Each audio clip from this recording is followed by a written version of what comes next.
Welcome to Catholic Views. I'm your host, Renee Kranz. On today's show, we have Kim Kovash here. She's going to talk about Mother's Day. Happy Mother's Day, everyone who is a mother or a grandmother even. Kim will come in to talk about faith and family and what it's been like for her to be mother to 6 kids. She has a big family, and she's a lot of fun, so you'll enjoy it. She even cries just a tiny little bit. She was worried about ugly crying. She did not do that, so... All right, we have Dr. Bergwald here with us for some Biblical Bites with Dr. B. Hello, Dr. Bergwald. Hello, Renee. What's today besides Mother's Day? The 4th Sunday of Easter. Indeed, you are on a roll. It's really easy when we're just recording all of these at the same time. Back. So next week could be a challenge for you because it's going to be a few weeks before we're recording. Yeah. So the first, I want to talk about a little bit about the first reading from Mass this weekend. So throughout the Easter season, the first reading at Mass on Sundays, and at least for part of the daily Mass as well, at least for part of Easter. But Sundays throughout the Easter season, the first reading is from. The first reading. The first reading is from. You asked this in the first. I don't remember. The second one was Revelation. I know that. Yes, Acts of the Apostles. Oh. Okay. So doesn't matter the year. The first Always reading is for Easter. It's not necessarily the same one from year. So last year, this year it's from Acts chapter 13.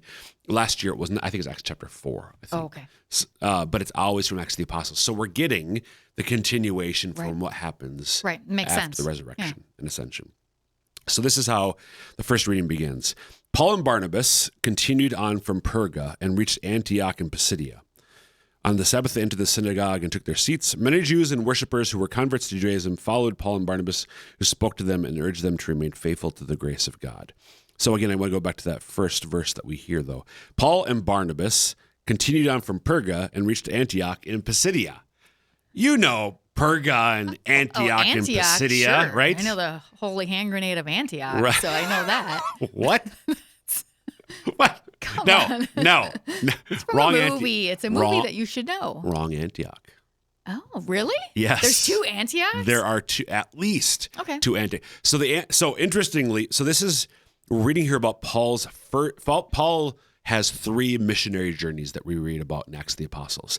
And this is the first missionary journey, and the first missionary journey set out from Antioch in modern-day Syria. Okay. So that's north of the Holy Land, north of Jerusalem. This is where Antioch, we read in Acts of the Apostles, where they were first called, the followers of Jesus were first called Christians. Oh, okay. And that's where Paul and Barnabas set out. But this is another Antioch that they're going to. Oh, okay. So this is in modern-day southwest Turkey. So need a map. I know. Bill never got that for I us know. when he was here. Maybe Slacker. Casey can do that. Yeah, we need a map, Casey. So we need it to drop down and then go back up. So southwest Turkey, this region was called Pisidia, and the Perga, and then there's Antioch as well. Okay, so the region was Pisidia. The region's Pisidia, okay. and these are 2 towns. So they go from Perga and they go on to Antioch in Pisidia, not Antioch in Syria. But Paul, and I don't know if we've talked about this before, but whenever Paul goes to a town or a city or a village, where do you know, Renee, where he always goes first when he's going to proclaim the gospel? I think he went to the temple, didn't he? First, Close. Or did he go to word. the temple's only in Jerusalem? Okay. Remember. So It's an S word.